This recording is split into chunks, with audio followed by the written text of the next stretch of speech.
നിൽക്കുന്നതേ വലിയൊരു ട്രോഫിയുടെ മുന്നിലാണ്. ഇത് കാണുമ്പോൾ പ്രേക്ഷകർക്ക് അറിയാം. കഴിഞ്ഞ തവണത്തെ നമ്മുടെ കലോത്സവം കണ്ടിട്ടുള്ള പ്രേക്ഷകർക്ക് അറിയാം എന്താണ് സംഭവം എന്നല്ലേ. 24ന്റെ ചാമ്പ്യൻസ് ട്രോഫിയാണ്. അപ്പോൾ ഇന്ന് അത് തൃശ്ശൂരിലേക്ക് യാത്രയാവാൻ പോവുകയാണ്. ഈ ചാമ്പ്യൻസ് ട്രോഫിക്ക് ഇന്ന് അർഹരായിരിക്കുന്നത് തൃശ്ശൂർ ജില്ലയാണ്.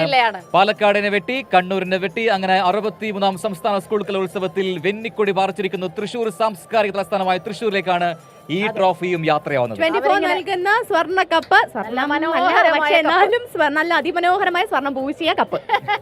പഴയ കാലത്തേക്ക് ഒരു പോക്കുണ്ട്. എനിക്ക് സത്യം പറഞ്ഞാൽ ഈ വേദി കാണുമ്പോഴൊക്കെ ഭയങ്കര സങ്കടം തോന്നി. അത് സത്യസന്ധമായി പറയുകയാണ്. എന്റെ പഴയ കാലത്തേക്ക് നമ്മുടെ ഏറ്റവും കളർഫുൾ ഡേയ്സ് എന്ന് പറയുന്നത് സ്കൂൾ ഡേയ്സ് ആണ്. അപ്പൊ എനിക്ക് സ്കൂളിൽ പറയുന്ന കലോത്സവം ഓർമ്മ തന്നെയാണ്. എല്ലാ വർഷവും കലോത്സവത്തിൽ പങ്കെടുത്തിട്ടുണ്ട്, എല്ലാ വർഷവും സ്റ്റേറ്റിൽ വന്നിട്ടുണ്ട്. ഇന്നലെ ഗ്രൂപ്പ് ഡാൻസ് ഒക്കെ കണ്ടപ്പോ എനിക്ക് ഭയങ്കര സങ്കടം വന്നു.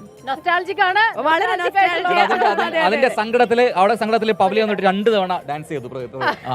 നമുക്കൊരു ഇടവേളയിലേക്ക് അത്യാവശ്യമായിട്ട് പോകേണ്ടതുണ്ട്. അപ്പൊ ഇടവേള ഈ ചാമ്പ്യൻസ് ട്രോഫി മാത്രമല്ല, എന്തുണ്ട് ബെസ്റ്റ് സ്കൂളിനുള്ള അവാർഡ് ഉണ്ട്.